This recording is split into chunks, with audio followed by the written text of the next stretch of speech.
Salut et bienvenue sur ma chaîne dédiée au piano, à la pédagogie et à l'improvisation. Aujourd'hui dans cette vidéo je voudrais vous parler de la correspondance entre accord et gamme. Une gamme ou un mode c'est un groupe de notes en quelque sorte et selon l'accord qu'on va jouer la plupart du temps avec la main gauche, tel ou tel groupe de notes, de gamme ou mode va mieux sonner qu'un autre. Ce mieux est bien sûr relatif, contextuel et subjectif. En improvisation tout est permis. Mais il y a quand même quelques règles qui font que certains groupes fonctionnent mieux que d'autres. Je pensais d'ailleurs faire une petite série de vidéos sur ce thème, quel accord va avec quelle gamme ou quel mode, en général. Si c'est un thème qui vous plaît, qui vous intéresse, n'hésitez pas à me le dire en commentaire. Aujourd'hui, je vais vous parler d'une des correspondances les plus simples en partant du mode majeur. Du coup, vous pourrez appliquer ça facilement, même si vous n'avez pas l'habitude d'improviser. Vous pourrez réutiliser l'exercice que je vous montre pour travailler et pratiquer votre piano autrement. C'est ce que j'aime beaucoup de mon côté quand je travaille, avoir des exercices créatifs grâce à l'improvisation, ce qui permet de se faire plaisir bien sûr, mais surtout d'apprendre plus en profondeur. Selon moi, la meilleure manière d'intégrer des nouvelles informations, c'est de faire de nouveaux liens dans son esprit.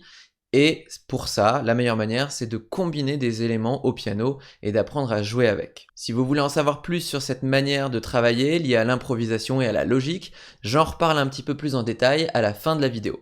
Alors, voilà la correspondance dont je voulais vous parler aujourd'hui, l'accord majeur 7 avec une gamme majeure.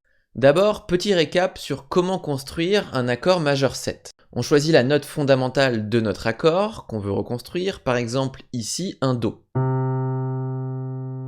Puis on construit un accord parfait majeur à 3 sons. Il nous faut pour cela d'abord une tierce majeure, puis une tierce mineure. Une tierce, pour rappel, là aussi c'est une note sur 2. La tierce majeure sera un peu plus grande, d'un demi-ton pour être exact. Si vous n'avez pas l'habitude de voir ou de reconstruire des accords parfaits à 3 sons, et que c'est déjà un peu difficile pour vous comme étape, je vous conseille de commencer par là et de prendre le temps nécessaire. Pour ça, j'ai fait une vidéo un peu plus longue et détaillée avec quelques astuces visuelles pour retrouver tous les accords parfaits au piano. Je vous mets le lien de cette vidéo en barre de description sous cette vidéo. Donc, si on reprend notre exemple, notre accord parfait majeur en partant de Do nous donnera ici Do plus Mi plus Sol. Une fois qu'on a cet accord, on va ajouter une quatrième note, la septième en partant de Do. Ici, elle doit être majeure et ça va nous donner un Si. Lorsque vous comptez vos notes pour trouver le bon intervalle, pensez toujours à partir de 1 et non de 0.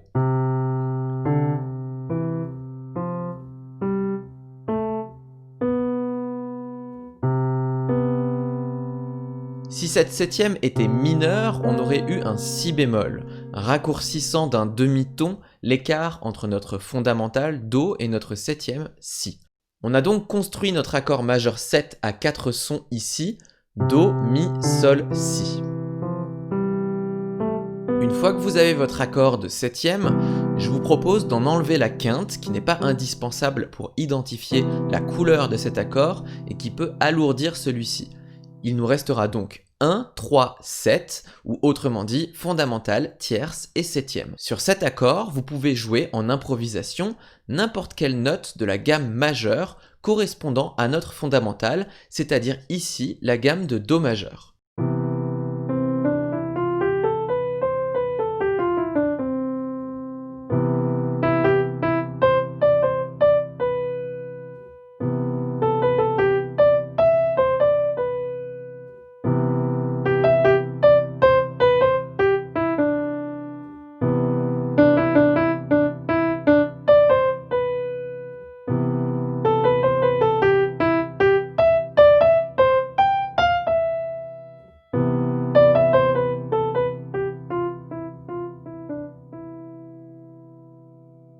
J'ai vraiment fait une improvisation totalement improvisée, si on peut dire. Donc j'ai même pas cherché à créer particulièrement des motifs.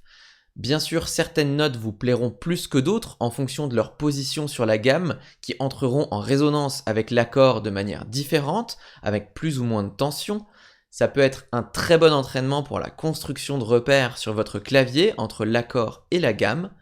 Pas la peine de vous ajouter des difficultés de rythme ou de tempo, Vous pouvez tout simplement vous amuser à expérimenter ainsi votre clavier en suivant un groupe de notes précis comme une gamme, ainsi que l'accord qui va avec. Voyons un autre exemple de correspondance sur le même modèle avec Ré majeur 7 main gauche et donc la gamme de Ré majeur main droite.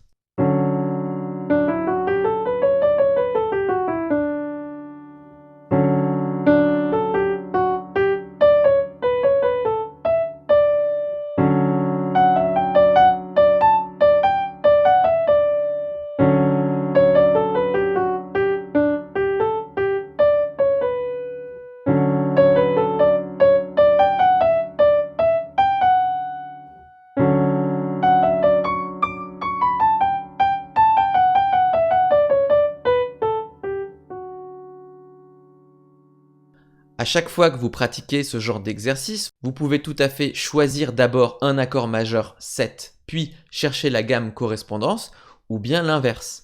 Chercher à mieux maîtriser une gamme majeure en particulier et ainsi reconstruire l'accord majeur 7 qui vous permettra d'accompagner votre main droite. Voilà, c'est tout pour aujourd'hui. Si ça vous dit, la semaine prochaine, je proposerai le même genre de vidéo avec un autre accord et une autre gamme pour vous proposer un autre type de correspondance. Ainsi, on pourra développer petit à petit différents outils pour mieux comprendre et improviser. N'hésitez pas à me dire ce que vous en pensez en barre de commentaires et à me poser les questions que vous voulez sur ce sujet. Si vous n'êtes pas encore abonné à mon blog libérersonpiano.com, sachez que en vous inscrivant, vous recevrez un guide gratuit de bienvenue dans lequel vous aurez une série d'exercices progressifs à pratiquer avec quelques explications et conseils de travail pour vous initier à cette manière de penser à l'improvisation logique. J'ai également créé une formation en ligne avec des vidéos et des PDF que vous pourrez retrouver pour maîtriser les bases de l'improvisation logique pas à pas. Pour tout ça, je mets les liens en barre de description sous la vidéo. Si cette vidéo vous a plu, n'hésitez pas à me le faire savoir en mettant un like ou en vous abonnant à ma chaîne pour retrouver plus de contenu du même genre. N'hésitez pas à partager votre avis, votre retour ou tout ce que vous voulez en barre de commentaires, ça me fera plaisir. Je vous remercie pour votre écoute et je vous dis à bientôt.